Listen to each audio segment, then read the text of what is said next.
নমস্কার, তোমাদের প্রত্যেককে স্বাগত জানাই ক্র্যাক ডাব্লিউবি এক্সাম ইউটিউব চ্যানেলে।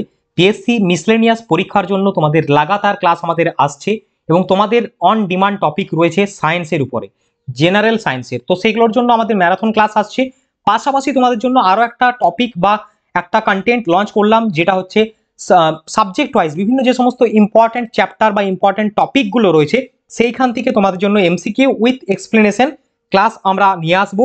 যত কুইকলি সম্ভব আমরা মোস্ট ইম্পর্ট্যান্ট যে ট্রেন্ডিং টপিকগুলো থাকে এক্সামের জন্য সেইগুলো কভার আপ করে দেওয়ার আশা করছি। সেশনটি ভালো লাগবে, যদি ভালো লাগে অবশ্যই লাইক, শেয়ার এবং কমেন্ট করবে।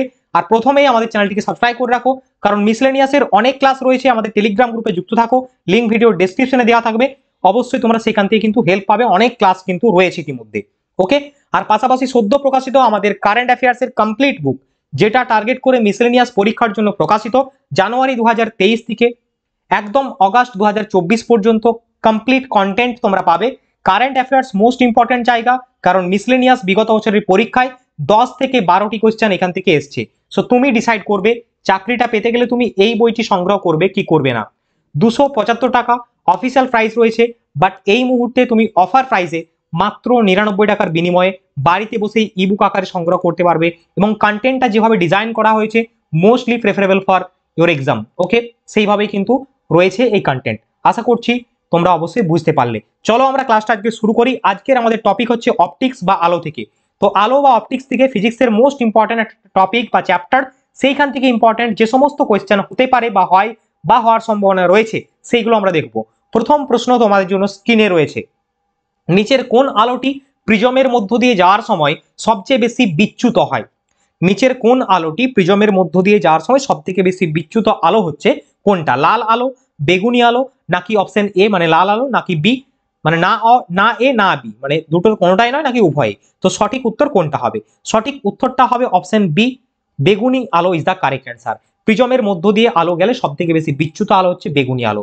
পরবর্তী কোশ্চেন আমরা দেখে নেব, নিচের কোন আলোর ঘটনার ফলে মরীচিকা হয়? তাড়াতাড়ি ব্রেনকে আমার ক্লাসের সাথে অ্যাডজাস্ট করিয়ে নাও, কারণ কুইকলি আমাকে অনেক ইনফরমেশন দেখতে হবে। এছাড়াও আরো অনেক টপিক চ্যাপ্টার সেগুলো আসবে, তো তোমাদের জন্য অবশ্যই কিন্তু আমরা সেগুলো নিয়ে আসবো। এবং তোমাদের মোস্ট ডিমান্ডেবল যে সমস্ত চ্যাপ্টার রয়েছে বিশেষ করে ফিজিক্সের উপরে অবশ্যই কমেন্ট করে জানাও। তো এক্ষেত্রে সঠিক উত্তরটা কোনটা হবে? সঠিক উত্তরটা হয়ে যাবে আভ্যন্তরীণ পূর্ণ প্রতিফলন।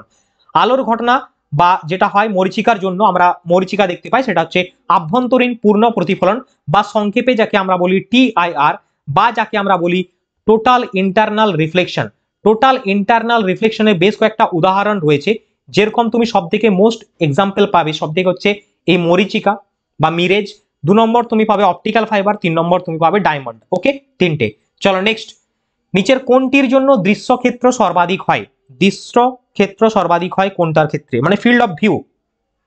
ফিল্ড অফ ভিউটা ম্যাক্সিমাম কোন ক্ষেত্রে হবে? সঠিক উত্তরটা হবে উত্তল দর্পণ, option B is the correct answer. তো কনভেক্স মিররের ক্ষেত্রে, কনভেক্স মিররের ক্ষেত্রে অবশ্যই নামটা মনে রেখো, উত্তলের ক্ষেত্রে কনভেক্স, অবতলের ক্ষেত্রে কনকেভ। ওকে, সো কনভেক্স মিন্স উত্তল। উত্তল দর্পণের ক্ষেত্রে ফিল্ড অফ ভিউ সব থেকে ম্যাক্সিমাম হয়ে থাকে।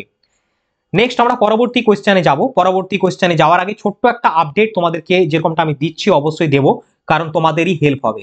লাস্ট মিনিটে এই মুহূর্তে কম সময়ে সবথেকে কুইকলি জিকে রিভিশনের জন্য সবথেকে মোস্ট ডিমান্ডেবল এবং মোস্ট ফেমাস জেনারেল নলেজের 1550টি এমসিকিউ এবং 5000 ওয়ান লাইনার সহযোগে যে বই আমাদের প্রকাশিত হয়েছে, ইতিমধ্যে প্রচুর ছেলে মেয়ে রাজ্যের সংগ্রহ করে নিয়েছে। তুমি যদি বাকি থাকো অবশ্যই হোয়াটসঅ্যাপ নাম্বার দেওয়া রয়েছে, চাইলে সংগ্রহ করতে পারো। অনলাইনে পেমেন্ট করবে, পেমেন্ট করার পর স্ক্রিনশট দিবে, তাহলে তুমি পেয়ে যাবে। এবং এই বইটি মিসলেনিয়াস পরীক্ষার জন্য ডিজাইন করেই তৈরি করা হয়েছে। অফার প্রাইজে এই মুহূর্তে মাত্র 89 টাকার বিনিময়ে সংগ্রহ করতে পারবে, বাট অরিজিনাল প্রাইস রয়েছে 249। বাট তুমি এই মুহূর্তে অফার প্রাইসে শুধুমাত্র 89 টাকা দিলেই তুমি পেয়ে যাবে। 89 রুপিস পে করে দাও এবং নিয়ে নাও। আর স্ট্যাটিক জিকের সেকেন্ড এডিশন, লেটেস্ট এডিশন প্রকাশিত হলো এবং সমস্ত স্ট্যাটিক জিকে এক জায়গায় কম্পাইল করা রয়েছে হ্যান্ড রিটেন বাংলা ভাষায়। অবশ্যই ভেরি বেস্ট বুক একটা তোমরা বলতে পারো এই বইটাও। তো এই দুটো বুক সংগ্রহ করে কুইকলি 2 থেকে 4 দিনের মধ্যে তোমাদের হয়ে যাবে। এই বইটা তোমাদের যদি তুমি ভালো করে পড়ো 1 থেকে 2 দিন লাগবে, আর এই বইটা 1 থেকে 2 দিন লাগবে, তাহলে তোমার কভার আপ হয়ে যাবে। যদি পরীক্ষা একটা বেস্ট অ্যাটেম্পট দিতে চাও অবশ্যই সংগ্রহ করতে পারো, হোয়াটসঅ্যাপ নাম্বার দেওয়া রয়েছে, যোগাযোগ করে নাও। চলো নেক্সট পরবর্তী কোশ্চেন, আলো প্রতিসৃত বা রিফ্র্যাক্টেড হলে কি হয়? তো আলো প্রতিসৃত হলে যে বিষয়টা ঘটে সেটা হচ্ছে তরঙ্গ দৈর্ঘ্য বৃদ্ধি পাবে, তরঙ্গ দৈর্ঘ্য বৃদ্ধি পাবে, ঠিক আছে, ওয়েভ লেন্থ বৃদ্ধি পাবে, কিন্তু ফ্রিকোয়েন্সিটা অপরিবর্তিত থাকবে, অর্থাৎ ফ্রিকোয়েন্সির কোনো পরিবর্তন ঘটবে না। এটা হচ্ছে আলো যখন রিফ্র্যাক্টেড হবে তখন এটা ঘটে থাকে। ওকে, নেক্সট পরবর্তী কোশ্চেন আমরা দেখব, একটি কাচের প্রিজম জলে ডুবিয়ে রাখলে এর বিচ্ছুরণ ক্ষমতার কি হবে? একটি কাচের প্রিজমকে জলে যদি আমরা ডুবিয়ে দিই তাহলে বিচ্ছুরণ ক্ষমতা, যে স্ক্যাটারিং পাওয়ার রয়েছে, সেই স্ক্যাটারিং পাওয়ারটা অটোমেটিক্যালি কমে যাবে। অপশন বি হবে সঠিক উত্তর। দেখো তোমাদের অপটিক্স থেকে যে সমস্ত ইম্পর্টেন্ট চ্যাপ্টার রয়েছে বা আলোক চ্যাপ্টারটা, সেখান থেকে আমরা সেইগুলোকেই তুলে এনেছি যেখান থেকে মোস্ট পসিবল অ্যান্সার বা কোয়েশ্চেন হতে পারে। ওকে, নেক্সট পরবর্তী প্রশ্ন দেখব, একটি সরল মাইক্রোস্কোপের কৌণিক বিবর্ধন বাড়াতে কি বাড়াতে হবে? মানে সিম্পল মাইক্রোস্কোপের যে অ্যাঙ্গুলার বিবর্ধন সেটা বলছে, তো সেই ক্ষেত্রে আমাদের কোনটা বাড়াতে হবে? সঠিক উত্তর হচ্ছে পাওয়ার অফ লেন্স, লেন্সের পাওয়ার বাড়াতে হবে। অপশন এ হবে সঠিক অ্যান্সার। যাব আমরা নেক্সট কোশ্চেনে, নিচের কোনটি অপটিক্যাল ফাইবার ব্যবহৃত হয়? একটু আগে তোমাদের বললাম টোটাল ইন্টারনাল রিফ্লেকশন অপটিক্যাল ফাইবারের বেস্ট উদাহরণ হয়, তো অবশ্যই অপশন ডি হবে সঠিক উত্তর। কি ক্লাস ভালো লাগছে তো প্রত্যেকের? একটু কমেন্ট করে জানিও যে ক্লাসের যে ডিমান্ড বা যে টপিক বা স্ট্যান্ডার্ডিটি কেমন রয়েছে। ওকে, চলো নেক্সট প্রশ্ন, নিচের কোন বিবৃতিটি সম্পূর্ণ আভ্যন্তরীণ প্রতিফলনের জন্য সত্য? অর্থাৎ টোটাল ইন্টারনাল রিফ্লেকশনের জন্য কোনটি true? Which one of the following is the true for total internal reflection? চারটে অপশন রয়েছে, সঠিক উত্তর কোনটা হবে বলো? সঠিক উত্তরটা হয়ে যাবে যে আলো হচ্ছে ঘন মাধ্যম থেকে, ঘন মাধ্যম মানে ডেন্সার মিডিয়াম, তাহলে আলো বা light denser medium to rarer medium বা কম ঘন মাধ্যমে ট্রাভেল করতে পারে। তো এই বিষয়টা হচ্ছে কনসেপ্ট। টোটাল ইন্টারনাল রিফ্লেকশনের মধ্যে সব থেকে যদি আমরা দেখি সত্য বা ট্রু এখানে চারটে অপশনের মধ্যে, ঠিক আছে, তো সব থেকে ট্রু যেটা হবে সেটা হচ্ছে যে লাইট, লাইট হচ্ছে ডেন্সার মিডিয়াম টু রেয়ার মিডিয়ামে কিন্তু ট্রাভেল করতে পারে। ওকে, নেক্সট প্রশ্ন, একটি টেলিস্কোপের জন্য অবজেক্টিভ লেন্সের ব্যাস যত বড় হয় তত কি ঘটবে? তত কি ঘটে থাকে বলো? একটি টেলিস্কোপের ক্ষেত্রে অবজেক্টিভ লেন্সের ব্যাসটা যত বড় হবে সমাধান করার ক্ষমতা, অর্থাৎ যদি আমরা দেখি যে larger the diameter of the objective lens the greater the resolving power, অর্থাৎ রিজলভিং পাওয়ারটা বেশি হবে, অর্থাৎ সমাধান করার ক্ষমতাটা বৃহত্তর হবে। ঠিক আছে, তাহলে টেলিস্কোপের জন্য অবজেক্টিভ লেন্সের ব্যাস যত বেশি হবে, মানে for a telescope the larger the diameter of the object lens the greater the resolving power, অর্থাৎ সমাধান করার ক্ষমতা বৃদ্ধি পাবে। ওকে, নেক্সট পরবর্তী কোয়েশ্চেন, আকাশের রং নীলাভ হওয়ার কারণ কি? কারণ আমরা দেখতে পাই যে আকাশের রং অফেন নীল দেখতে পাই, তাই তো? তো এই ক্ষেত্রে সঠিক উত্তরটা হবে, দেখো আকাশের রং নীল হওয়ার কারণটা হলো বায়ুর অণু দ্বারা সূর্যালোকের বিক্ষিপ্ত, মানে যে বিষয়টা হচ্ছে সেটা হচ্ছে